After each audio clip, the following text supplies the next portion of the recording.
ഓം നമോ ഭഗവതേ വാസുദേവായ. ഓം ശ്രീകൃഷ്ണ പരമാത്മനേ നമഃ. ഓം ശ്രീമന് നാരായണീയത്തിലേക്ക് ഏവർക്കും സ്വാഗതം. 10ാം ദശകത്തിലെ 2ാം ശ്ലോകത്തെ കാണാം. മിഥ്യാഗ്രഹ അസ്മിമതിരാഗവികോപഭീതി അജ്ഞാനവൃത്തിമിതി പഞ്ചവിധാം സൃഷ്ട്വാ ഉദ്ധാമതാമസപദാർത്ഥവിധാനദൂനാം തേനേ ത്വദീയചരണസ്മരണം വിശുദ്ധൈ. ഓരോ വാക്കുകളിലേക്കും അർത്ഥതലങ്ങളിലേക്കും ശ്രദ്ധ ചെയ്യാം. സഹ ആ ബ്രഹ്മാവ്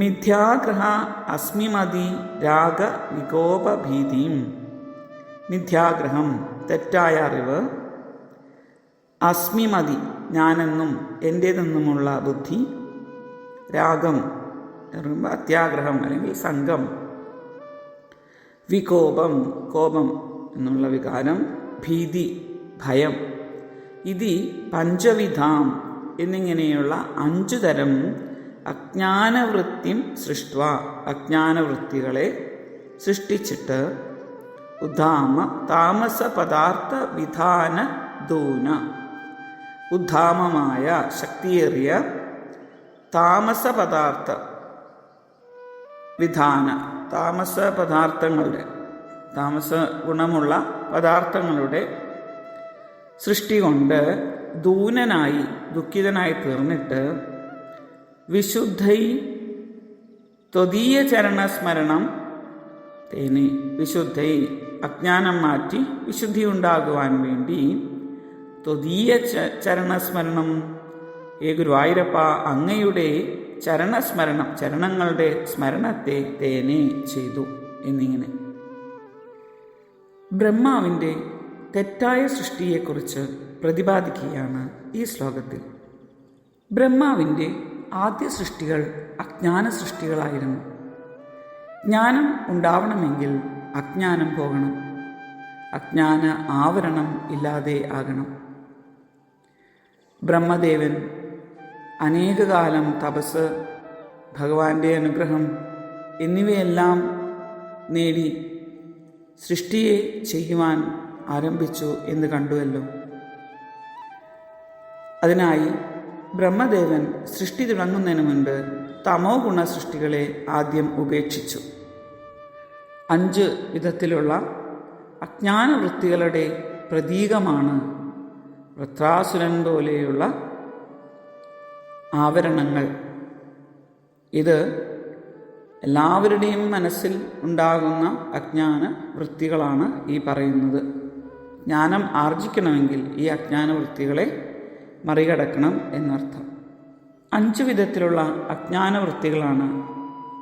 1 മിഥ്യാഗ്രഹം, 2 അസ്മിമതി, 3 രാഗം, 4 വികോപം, 5 ഭീതി. മിഥ്യാഗ്രഹം എന്നാൽ പരമാത്മാവിൽ നിന്ന് അന്യമായി പ്രപഞ്ചമുണ്ട് എന്ന് തോന്നുന്നതാണ് മിഥ്യാഗ്രഹം. പ്രപഞ്ചം സത്യമാണ് എന്ന് തോന്നുക, ആ തോന്നലുകളാണ് എല്ലാ അപകടത്തിൻ്റെയും തുടക്കം. ഇല്ലാത്തതിനെ ഉള്ളതായി തോന്നുക, ഉള്ളതിനെ കാണാതിരിക്കുക, ഇതുതന്നെയാണ് മായയുടെ സ്വരൂപം എന്ന് പറയുന്നത്. കയറ് ആണ് യഥാർത്ഥത്തിൽ, പക്ഷേ കയറിനെ കാണാതെ അതിൽ പാമ്പിനെ കാണുക. അപ്പോഴാണല്ലോ പല വിധത്തിലുള്ള അപകടങ്ങളുണ്ടാകുന്നത്. ചിന്തിച്ചു നോക്കിയാൽ പ്രപഞ്ചം ഒരു നിമിഷം പോലും സത്യമല്ല. അനുനിമിഷം മാറിക്കൊണ്ടിരിക്കുന്നതാണല്ലോ പ്രപഞ്ചം. ഈ മാറ്റം ഇത് ആർക്കും തടയാൻ പറ്റുന്നതുമല്ല. ഇത് പ്രപഞ്ച നിയമമാണ്. നമ്മൾ നിത്യവും കണ്ടുകൊണ്ടിരിക്കുന്ന ഈ പ്രപഞ്ചം മാറി മറിയുന്നു എന്നെല്ലാം അറിഞ്ഞാലും നമ്മൾ അത് മാറ്റമില്ലാത്തതാണ് എന്ന് കരുതി അനേകം അപകടങ്ങളിൽ ചെന്ന് ചാടുന്നത് നമ്മൾക്ക് അറിവുള്ളതാണല്ലോ. അടുത്തതായി അസ്മിമതി. ശരീരം, മനസ്സ്, ബുദ്ധി തുടങ്ങിയവയിൽ ഞാനെന്നും എൻ്റേതെന്നുമുള്ള തോന്നലാണ് അസ്മിമതി. മൂന്നാമതായി രാഗം. അനുഭവിക്കുവാനുള്ള വസ്തുക്കളിൽ തോന്നുന്ന സംഘമാണ് രാഗം. വികോപം. ഈ വസ്തുക്കളെ കിട്ടുന്നതിന് തടസ്സമായി നിൽക്കുന്നവരോട് ഒക്കെ ശത്രുത്വം ഉണ്ടാകുന്നതാണ് വികോപം. ഈ രാഗദ്വേഷങ്ങൾ എല്ലാം ഉണ്ടാകാൻ കാരണം ഈ ശരീരം എൻ്റേതാണ്, ഇതെനിക്ക് സുഖം തരുന്ന സാധനമാണ് എന്നിങ്ങനെ ചിന്തിച്ച് ശരീരത്തിനോടുള്ള അമിതമായ സംഘമാണ് ഈ രാഗദ്വേഷങ്ങൾക്കെല്ലാം കാരണം.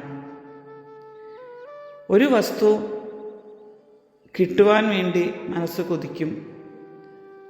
ആ മനസ്സ് കൊതിക്കുവാൻ കാരണം അതെനിക്ക് സുഖം തരും എന്നുള്ള ചിന്ത തന്നെയാണ്.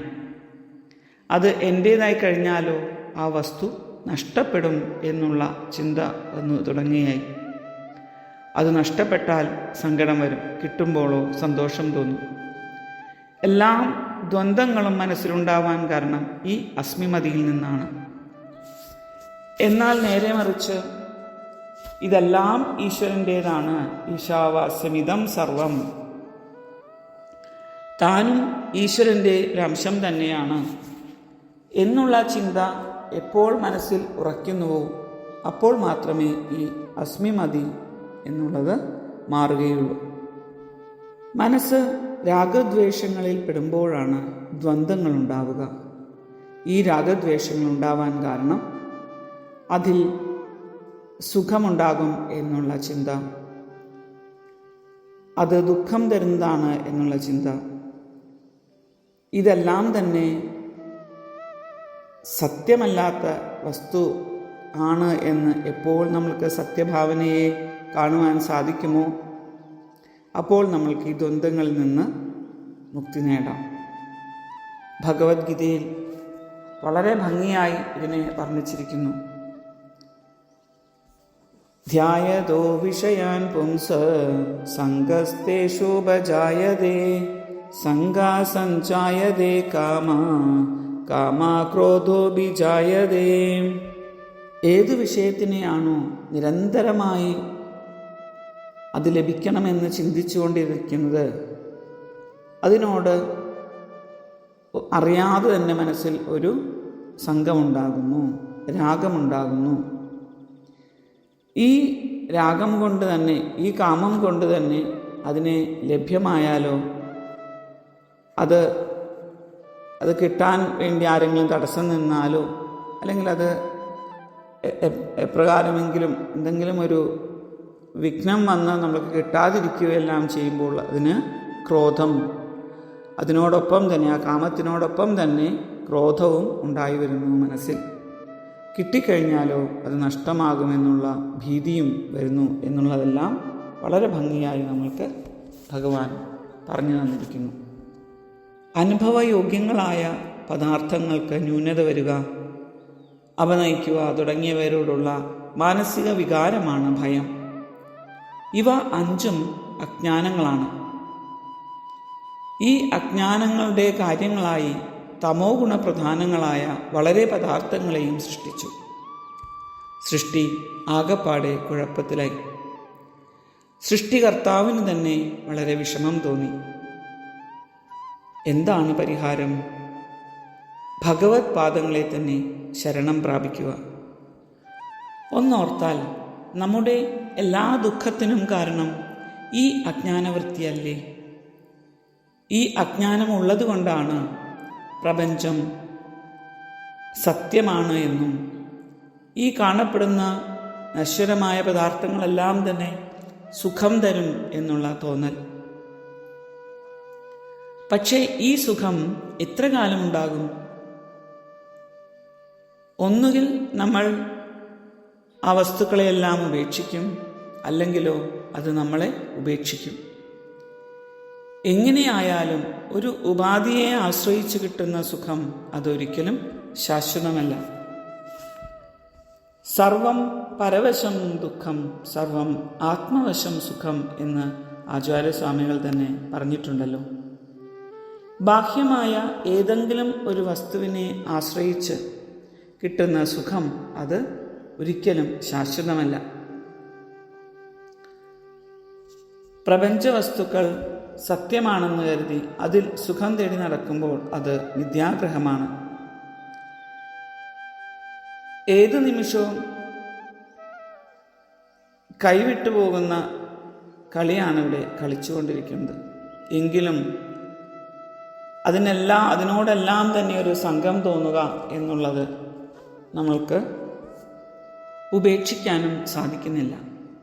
ഈ ലോകത്തിൽ നമ്മൾ സ്വീകരിക്കുന്ന എല്ലാ വസ്തുക്കളും നമ്മൾക്ക് ഭയം നൽകുന്നുണ്ട്. നമ്മൾ ഓരോന്നും അനുഭവിക്കുമ്പോഴും നമ്മുടെ ഉള്ളിൽ അത് നഷ്ടപ്പെട്ടു പോകുമോ എന്നുള്ള ഭയത്തിൻ്റെ ആധിക്യം കൂടിക്കൂടി വരികയാണ്.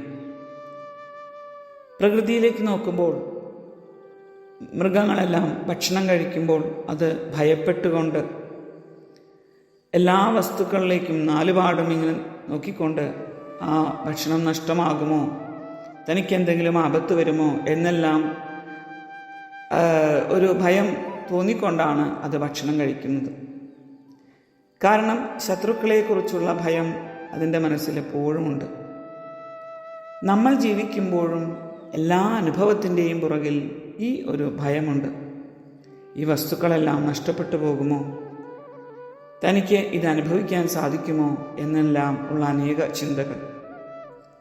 ഇപ്രകാരം ബ്രഹ്മാവ് ആദ്യമായി അവിദ്യ, അസ്മിതാരാഗം, ദ്വേഷം, അഭിനിവേശം എന്നിങ്ങനെയുള്ള 5 അജ്ഞാനവൃത്തികളെ സൃഷ്ടിച്ചിട്ട് കഷ്ടം, ഏറ്റവും തമോ ഗുണപ്രധാനങ്ങളായ ഈ പദാർത്ഥങ്ങളെ അജ്ഞാനബലം കൊണ്ട് ഞാൻ സൃഷ്ടിച്ചു പോയല്ലോ, ഇവ നിമിത്തം ഞാൻ സൃഷ്ടിച്ചിട്ടുള്ള പ്രപഞ്ചത്തിൽ എന്തെല്ലാം ദുഃഖങ്ങളാണ് ഉണ്ടാകാൻ പോകുന്നത് എന്നിങ്ങനെ വിചാരിച്ച് ദുഃഖിതനായി ആ അജ്ഞാനം നീങ്ങി ആത്മശുദ്ധി വരുവാൻ വേണ്ടി ഹേ ഗുരുവായൂരപ്പ അങ്ങയുടെ പാതാരവിന്ദങ്ങളെ ധ്യാനിച്ചു.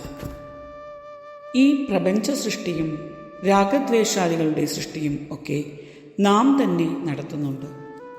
നമ്മുടെ ജാഗ്രത എന്ന് പറയുന്നത് അജ്ഞാനത്തിൻ്റെയും രാഗദ്വേഷാദികളുടെയും പ്രകാശനത്തിനുള്ള ഒരു രംഗമായി നാം മാറ്റിക്കഴിഞ്ഞിരിക്കുന്നു. ഇത് മറ്റാരും ഉണ്ടാക്കിയതല്ല.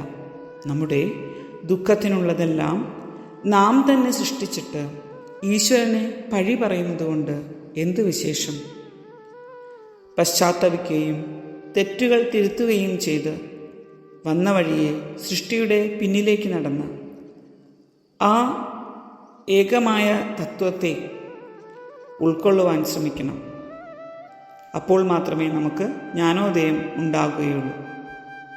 ഇവിടെ എൻ്റെ പ്രവൃത്തി വേണ്ടതുപോലെ ആവണമെങ്കിൽ ഭഗവാൻ നല്ലതുപോലെ സഹായിക്കണം എന്നിങ്ങനെ ബ്രഹ്മദേവന് മനസ്സിലായി. ഇല്ലെങ്കിൽ ഈ സൃഷ്ടിയെല്ലാം വേണ്ടതുപോലെ ആവില്ല, അപകടകരമായി തീരുകയും ചെയ്യും. ഇവിടെ അനേകകാല തപസ്സും എല്ലാം അനുഗ്രഹങ്ങളും സിദ്ധിച്ച് എല്ലാ ശക്തികളും ഇച്ഛാശക്തി, ജ്ഞാനശക്തി, ക്രിയാശക്തി എന്നിവയെല്ലാം ലഭിച്ചിട്ടും സൃഷ്ടി കൊണ്ട് ഈ പ്രപഞ്ചത്തിന് ആകെ സന്തോഷമുണ്ടാക്കണമെന്ന് വിചാരിച്ച് കർമ്മത്തെ ചെയ്തുവെങ്കിലും ദുഃഖമാണ് ബ്രഹ്മദേവന് ഉണ്ടായത്. സത്കർമ്മം ചെയ്യണമെന്ന് വിചാരിച്ച് പല പ്രവൃത്തികൾ നമ്മൾ ചെയ്യുമ്പോഴും ഇതേപോലെ വിപരീതമായ അനുഭവങ്ങൾ ഉണ്ടാകുകയും ദുഃഖമുണ്ടാവുകയും ചെയ്യാറുണ്ടല്ലോ. ബ്രഹ്മദേവന് താൻ ചെയ്തുള്ള സൃഷ്ടികർമ്മത്തിൽ ഒട്ടും സന്തോഷം തോന്നിയില്ല. പശ്ചാത്താപത്തോടുകൂടി മനഃശുദ്ധി ഉണ്ടാകുവാൻ വേണ്ടി ഹേ ഗുരുവായൂരപ്പ ആ ബ്രഹ്മദേവൻ അങ്ങയുടെ പാദങ്ങളെ തന്നെ നല്ലവണ്ണം സ്മരിച്ചു.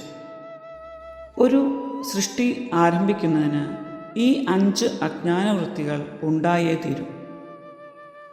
ഉദാഹരണമായി ഒരു സിനിമ തുടങ്ങണമെങ്കിൽ സിനിമാ തിയേറ്റർ ഇരുട്ട് ആകണം. എങ്കിൽ മാത്രമേ ആ സിനിമ നമ്മൾക്ക് നന്നായി ആസ്വദിക്കാനായിട്ട് സാധിക്കുകയുള്ളൂ.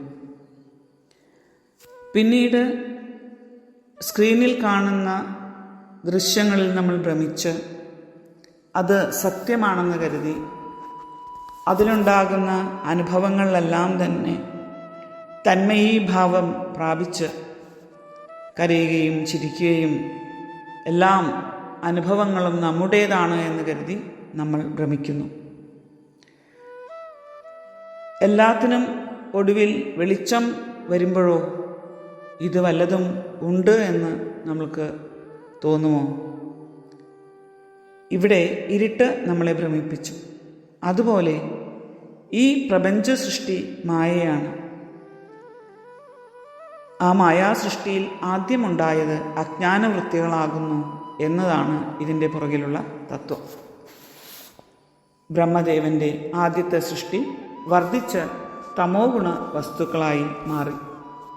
തൻ്റെ അജ്ഞാനം നീങ്ങി ശുദ്ധി വരുവാൻ വേണ്ടി, പരിശുദ്ധിക്ക് വേണ്ടി കൊണ്ട് അവിടെ ഭഗവത് പാദങ്ങളെ ആശ്രയിച്ചു എന്നുള്ള കാര്യവും വളരെ ശ്രദ്ധേയമാണ്. നമ്മുടെ ജീവിതത്തിൽ ഏത് ദുഃഖം വരുമ്പോഴും ഭഗവാനെ ആശ്രയിക്കൂ, ആ ദുഃഖത്തിൽ നിന്നെല്ലാം നമ്മൾക്ക് ആശ്രയമുണ്ട് എന്നിങ്ങനെ ഉള്ള സൂചനയാണ് നമ്മൾക്ക് ഈ വരികളിലൂടെയെല്ലാം നൽകുന്നത്. ഒരിക്കൽ കൂടി ഈ ശ്ലോകത്തെ ജപം ചെയ്യാം. മിഥ്യാഗ്രഹാസ്മി മദീരാഗവികോപഭീതി അജ്ഞാനവൃത്തിമിതി പഞ്ചവിധാം സൃഷ്ട്വാ ഉദ്ധാമ താമസപദാർത്ഥവിധാനദൂനാം തേനേ ത്വദീയ ചരണസ്മരണം വിശുദ്ധൈ. ഓം ഹരി ഓം തത്സത്.